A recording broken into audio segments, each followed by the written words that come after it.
be no way. He works in ways we can't see. He will make it for me. He will be my guide. Hold me closely to his side. With love and strength for each day, he will make a way. He will make a way.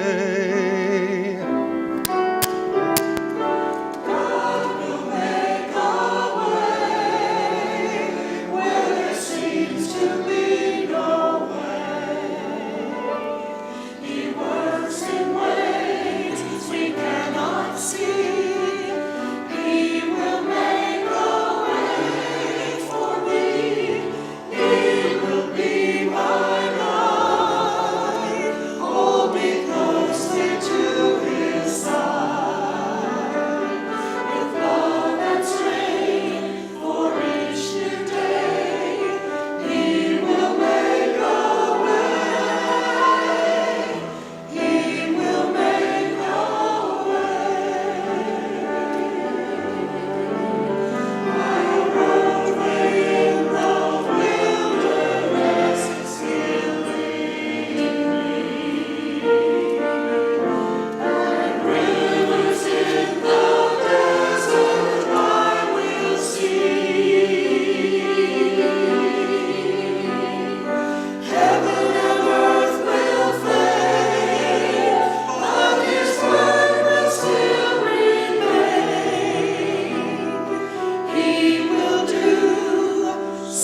Thank you all for coming today.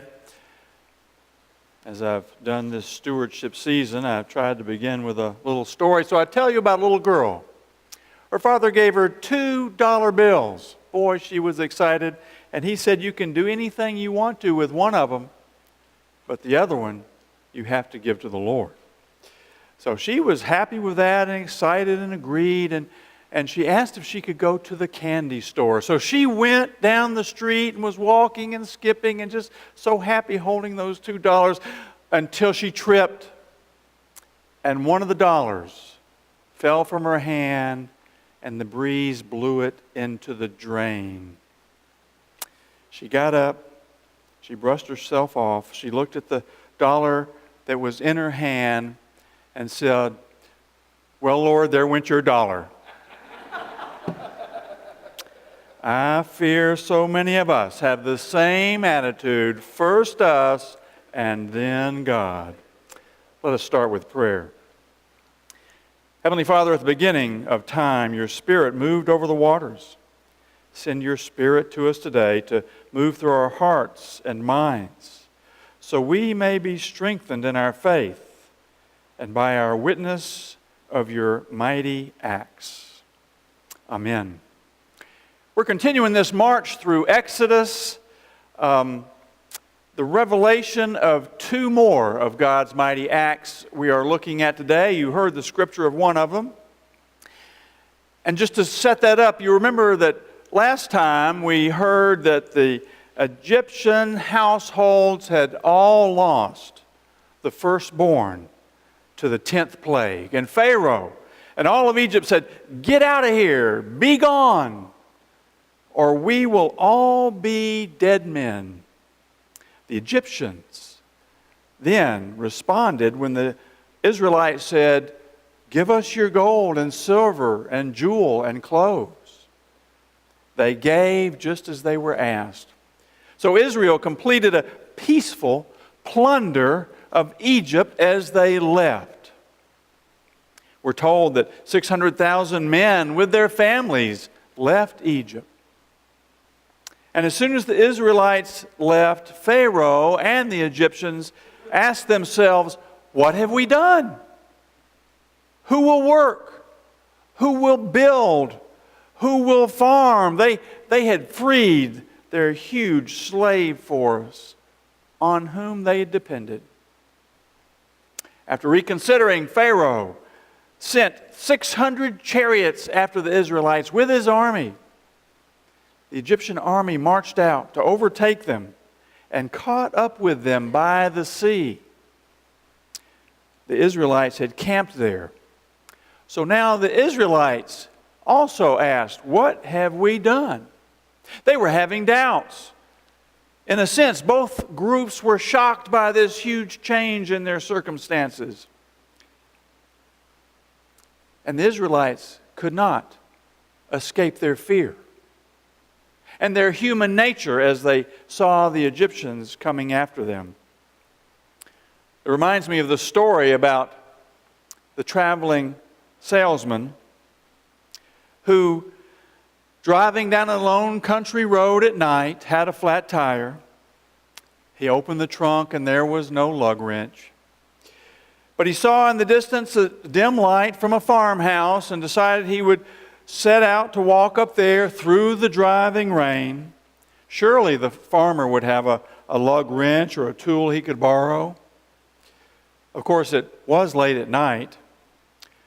The farmer would be asleep in his warm, dry bed, and maybe he wouldn't answer the door.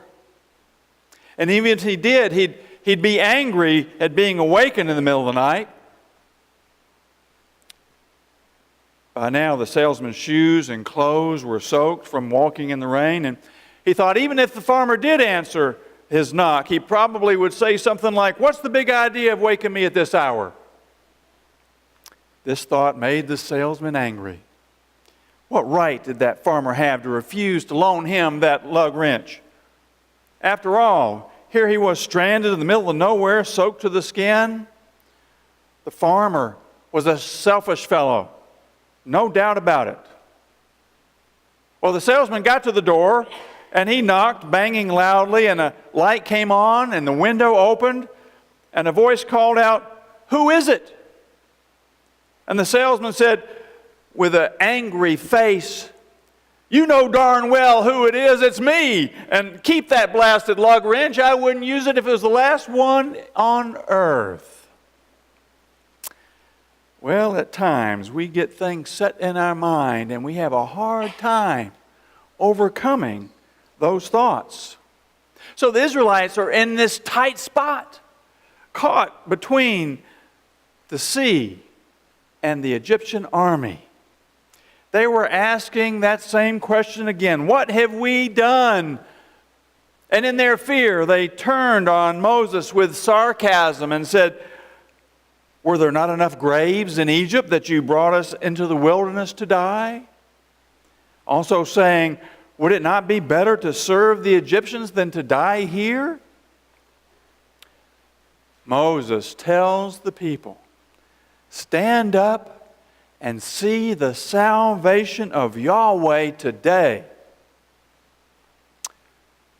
God did not send an army of angels. God sent one angel to serve as a guide, to serve as the pillar of cloud during the day and the pillar of fire by night, so that they could travel day and night.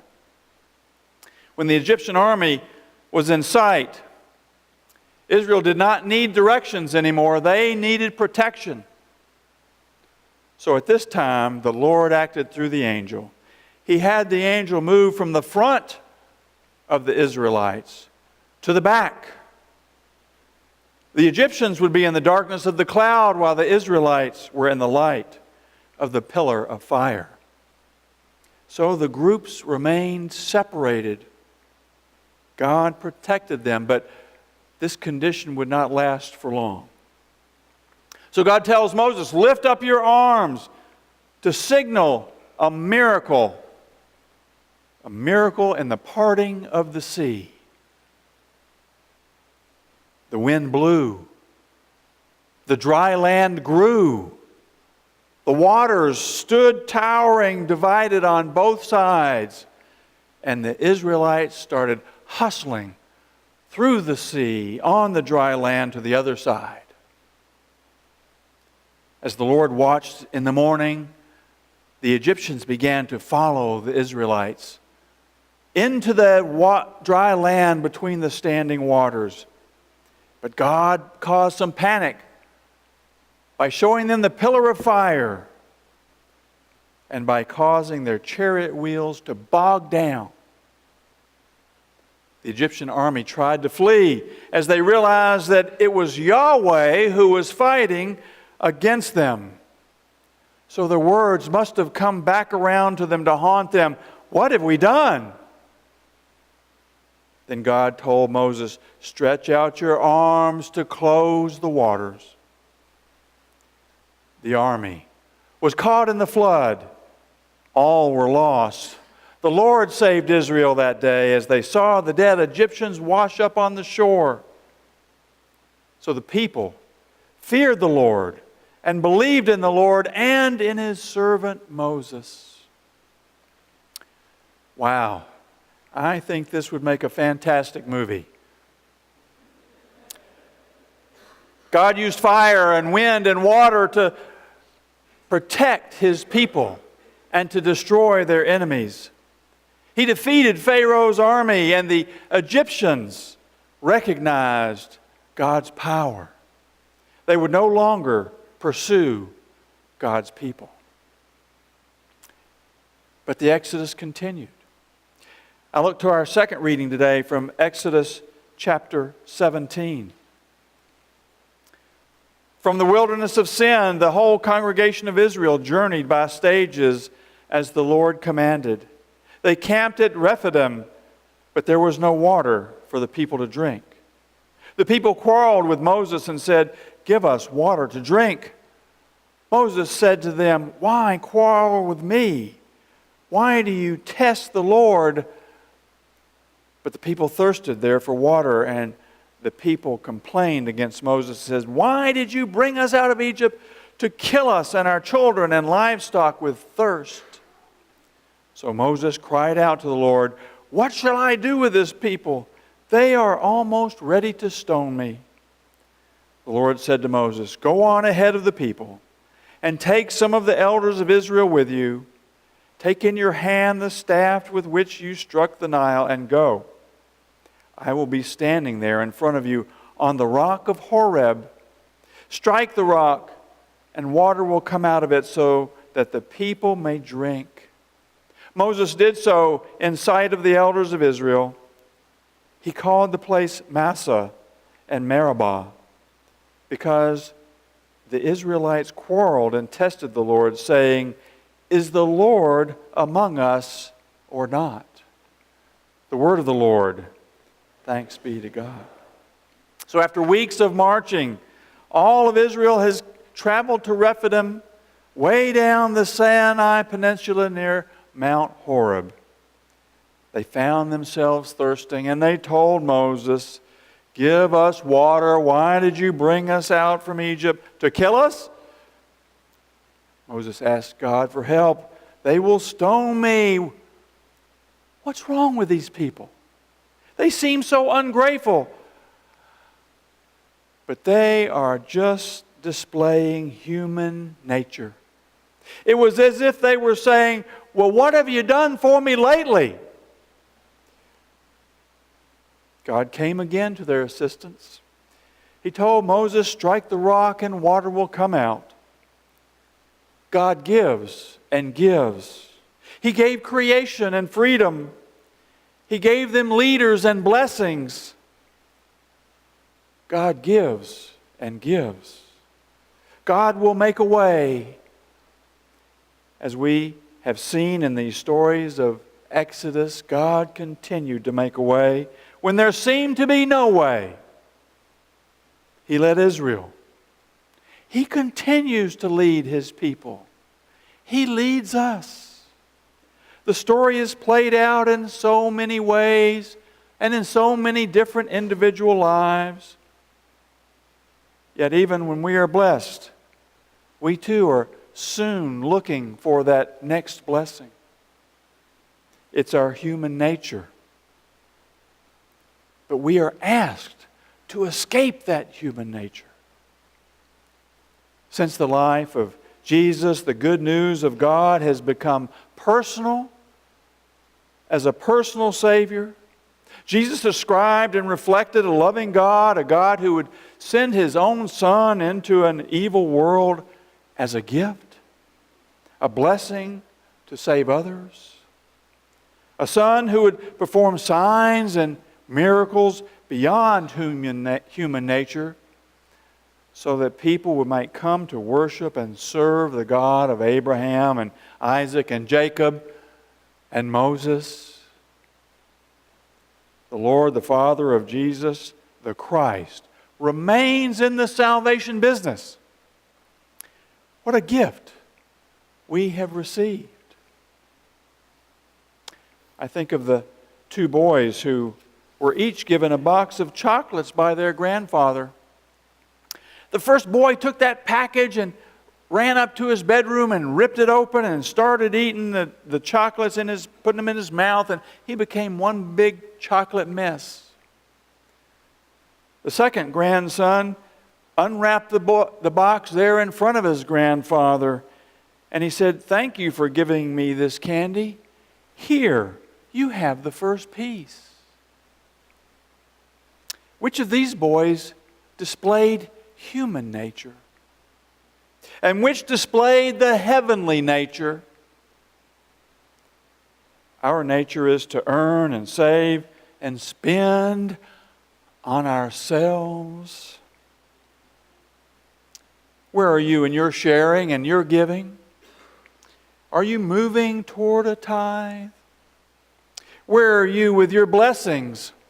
If you have the blessing of a raise at work or a cost of living increase or a bonus, is it worth giving a part to God's work? What about when you pay off a car loan or a mortgage or a credit card? Or maybe your property taxes are reduced. Wouldn't it be wise to add a little bit to your pledge to honor the Lord with your money. Paul challenged the Corinthians when he said, "The point is this: the one who sows sparingly will also reap sparingly. The one who sows bountifully will also reap bountifully. Each of you must give as you have made up your mind, not reluctantly or under compulsion, for God loves a cheerful giver. And God is able to provide you with every blessing in abundance, so that by always having enough of everything, you may share abundantly in every good work." What would Paul tell the members of Christ's church at Oakmont? And what does the Lord expect from us? Let us pray. Grant us a vision of your acts in our world, in our community,